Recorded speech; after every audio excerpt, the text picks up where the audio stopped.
పై సూత్రాల అమలు గౌరవ చైర్పర్సన్ గారు గౌరవనీయులు లంకా దినకర్ గారిని మాట్లాడవలసిందిగా కోరుతున్నాం.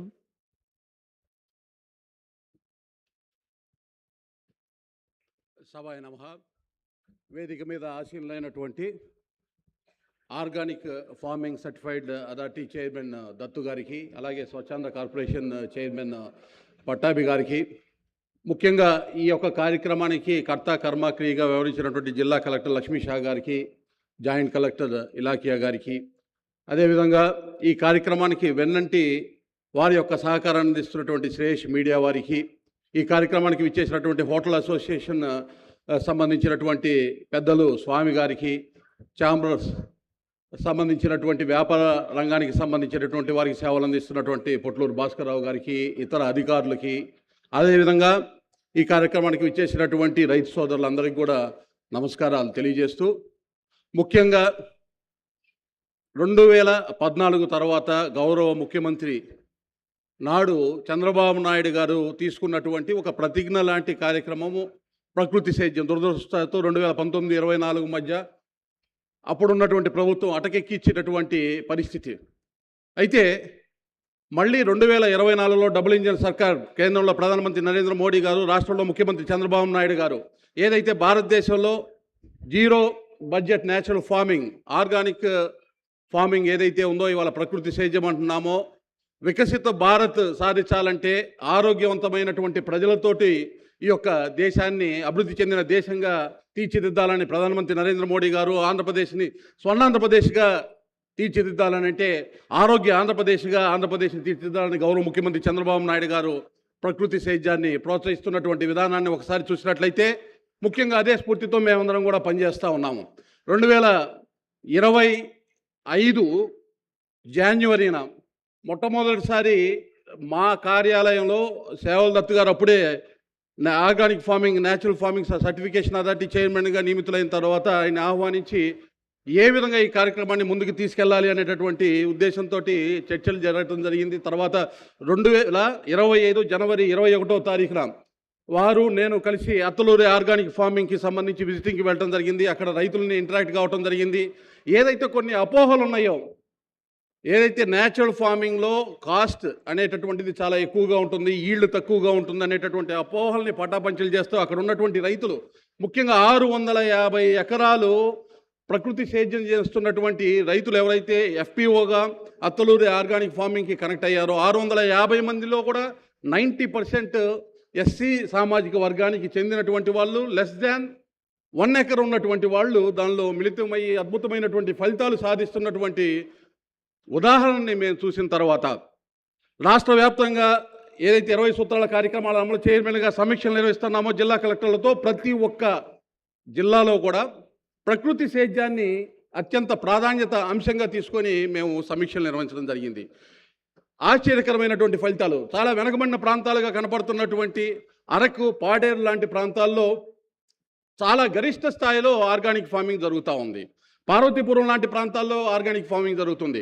కానీ ప్రోగ్రెసివ్ డిస్ట్రిక్ట్స్గా మనం అనుకున్నటువంటి west Godavari, east Godavari, Krishna and NTR డిస్ట్రిక్ట్స్కి చూసినట్లయితే చాలా ఎక్కువగా ఏదైతే ఫెర్టిలైజర్స్ని వాడటం, దేశంలోనే వాడేటటువంటి ఫెర్టిలైజర్స్ని ఒక ఎకరాకి తీసుకున్నట్లయితే ఎంత యావరేజ్ వాడుతున్నామో మన రాష్ట్రంలోనే హైయెస్ట్ కన్జంప్షన్ ఉంటే, ముఖ్యంగా ఈస్ట్ గోదావరి, వెస్ట్ గోదావరి, కృష్ణా డిస్ట్రిక్ట్స్లో దానికి ఆ పరిమితికి మించి 3 రెట్లు వాడినటువంటి పరిస్థితి. తద్వారా ఒకవైపు విషతుల్యమైనటువంటి ఆహారాన్ని సప్లై చేస్తున్నామా, మరొక వైపు భూగర్భ జలాలు ఏవైతే ఉన్నాయో వాటన్నిటిని విషతుల్యం చేస్తున్నామా అనేటటువంటి ఒక పరిస్థితులు. ఎక్కడైతే ఫెర్టిలైజర్స్ ఎక్కువగా వాడామో అక్కడ భూగర్భ జలాలు కలుషితం అవటమే కాదు, క్యాన్సర్ ప్రేరితమైనటువంటి వ్యాధులు ఎక్కువగా ప్రబలుతున్నటువంటి పరిస్థితులు కూడా ఈ యొక్క గమనంలోకి మాకు రావడం జరిగింది. ముఖ్యంగా నరసాపురం దగ్గర నుంచి చూసినట్లయితే, భీమవరం దగ్గర నుంచి చూసినట్లయితే, కోనసీమ జిల్లాల వరకు చూసినట్లయితే, ఏదైతే ప్రోగ్రెసివ్ డిస్ట్రిక్ట్స్ అగ్రికల్చర్లో అనుకుంటున్నామో అక్కడ చాలా ఎక్కువగా ప్రాబ్లం మనం చూడటం జరిగింది. దానికి కారణం ఏంటంటే, ఎక్కువగా కెమికల్స్ వాడటం వల్ల ఈల్డ్ ఎక్కువగా తేవచ్చు అనేటటువంటి ఒక అపోహ వల్ల, అదే రకమైనటువంటి మానసిక స్థితికి రైతుల్ని తీసుకెళ్ళటం వల్ల ఈ యొక్క ఇబ్బందులు ఎదుర్కొన్నటువంటి పరిస్థితి. ఒకవైపు పండించేటటువంటి ఉత్పత్తి ఏదైతే ఉందో, ఈ యొక్క కెమికల్స్ని మనం వాడటం వల్ల వస్తున్నటువంటి ప్రమాదకరమైనటువంటి ఆహార ఉత్పత్తులు ఏవైతే వస్తున్నాయో అది ఒక అంశం అయితే, భూగర్భాలు అలాగే సాయిల్ మొత్తం కూడా డిస్ట్రాయ్ అయినటువంటి పరిస్థితి. ఈ పరిస్థితుల్లో ఆరోగ్యాన్ని పణంగా పెట్టి ఏదైతే ఇబ్బందికరమైనటువంటి విధానాలు వెళ్తాం దాని నుంచి బయటపడాల్సినటువంటి అవసరం ఎక్కువగా ఉంది. ఈ దేశం మొత్తం మీద చూసినట్లయితే మొట్టమొదటిగా అత్యధికంగా ఇబ్బంది పడుతున్నటువంటి రాష్ట్రం పంజాబ్ అయితే, తర్వాత ఇమ్మీడియట్గా మన ఆంధ్రప్రదేశ్ కనపడతా ఉంది. ఏదైతే 22వ తారీఖు జనవరి 21వ తారీఖున మేము ఫీల్డ్ విజిట్ చేసి వచ్చామో, ఆ రోజు మీటింగ్ పెట్టుకునేటటువంటి క్రమంలో కుప్పంలో గౌరవ ముఖ్యమంత్రి చంద్రబాబు నాయుడు గారు పైలట్ ప్రాజెక్టుగా కుప్పాన్ని తీసుకోవడం జరిగింది. ఇమ్మీడియట్గా విజయనగరం జిల్లాలో మేము రివ్యూ చేస్తున్నప్పుడు విజయనగరం జిల్లాలో ఉన్నటువంటి ప్రజాప్రతినిధులు, ముఖ్యంగా అతిథి గజపతిరాజు గారు కానీ, అలాగే లోకం మాధవి గారు కానీ, ఇద్దరు మహిళా శాసనసభ్యులు మా జిల్లాని పైలట్ ప్రాజెక్టుగా తీసుకోమంటే ఆ పైలట్ ప్రాజెక్టుగా విజయనగరం తీసుకోవాలని ప్రభుత్వం దృష్టికి కూడా తీసుకురావడం జరిగింది. తర్వాత ఎన్టీఆర్ జిల్లాలో సమీక్ష జరిగేటప్పుడు కూడా వ్యవసాయ రంగానికి సంబంధించినటువంటి ఆర్గానిక్ ఫార్మింగ్ కొంచెం ప్రోగ్రెసివ్ డిస్ట్రిక్ట్ కాబట్టి ఇక్కడ తీసుకోవాల్సినటువంటి చర్యలు కలెక్టర్ గారితో కూడా మాట్లాడటం జరిగింది. అయితే ప్రాక్టికల్గా ఇది ఒక అంశం అయితే, రైతులని మనం ప్రోత్సహించడం ఒక అంశం అయితే, దీనికి సంబంధించినటువంటి మార్కెటింగ్ జరిగేటటువంటి విధానము, అలాగే ప్రజలకి ఉత్పత్తులను తీసుకెళ్ళి చేరవేసేటటువంటి విధానంలో కూడా ఇప్పుడిప్పుడే ప్రజలు జాగ్రత్త వ్యవహరిస్తూ ఆర్గానిక్ ఉత్పత్తులు కావాలనేటటువంటి దిశగా అడుగులు వేస్తున్న క్రమంలో ఆర్గానిక్ ఉత్పత్తులు కాకపోయినా ఆర్గానిక్ ఉత్పత్తులుగా నమ్మించి మార్కెటింగ్ చేసుకునేటటువంటి సంస్థలు కూడా చాలా ఎక్కువైనాయి. వీటి మీద దృష్టి సారించాల్సినటువంటి అవసరం ఉంది. ఆ బాధ్యత ఇక్కడ దత్తు గారి మీద ఉంది. ఎందుకంటే ఆర్గానిక్ ఫార్మింగ్ సర్టిఫికేషన్ అథారిటీ చైర్మన్గా ల్యాబ్స్ పెట్టి రీసెర్చ్ చేసి వాటికి సంబంధించినటువంటి ప్రోడక్ట్ సర్టిఫికేషన్ ఇవ్వాల్సినటువంటి బాధ్యత దత్తు గారిది.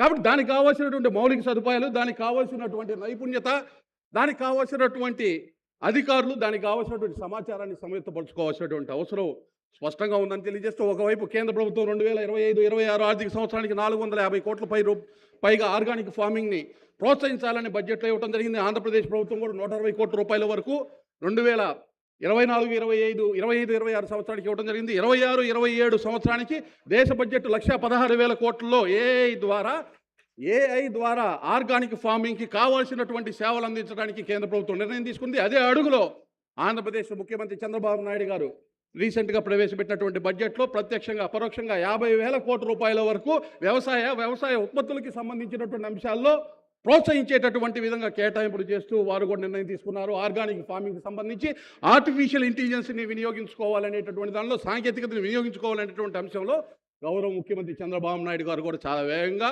అడుగులు వేస్తున్నారు. వాతావరణం చాలా బాగుంది. కేంద్ర రాష్ట్ర ప్రభుత్వాలు ఒక నిర్ణయం తీసుకొని ఏదైతే ఈ యొక్క న్యాచురల్ ఫార్మింగ్కి ప్రోత్సహించేటటువంటి విధంగా అడుగులు వేస్తున్నటువంటి క్రమంలో ఇక్కడ ఉండేటటువంటి రైతులే కాదు, ఇక్కడ ఉండేటటువంటి అధికారులే కాదు, ఇక్కడ ఉండేటటువంటి ప్రజలందరూ కూడా న్యాచురల్ ఫార్మింగ్కి ఊతమిస్తూ, న్యాచురల్ ఫార్మింగ్లో ఉన్నటువంటి అపోహలు ఏదైతే ఉన్నాయో వాటిని పటాపంచలు చేస్తూ ఆరోగ్య ఆంధ్రప్రదేశ్గా వికసిత భారత్లో భాగస్వామ్యం కావాలని ప్రతి ఒక్కరికి కూడా అపీల్ చేస్తూ, నాకు ఈ యొక్క అవకాశం ఇచ్చినటువంటి ఎన్టీఆర్ జిల్లా కలెక్టర్ లక్ష్మీషా గారికి, అధికారులకి, అలాగే మిత్రులందరికీ కూడా ధన్యవాదాలు, కృతజ్ఞతలు తెలియజేస్తూ, జై హింద్, భారత్ మాతాకి జై. Thank you sir, thank you very much. తదుపరి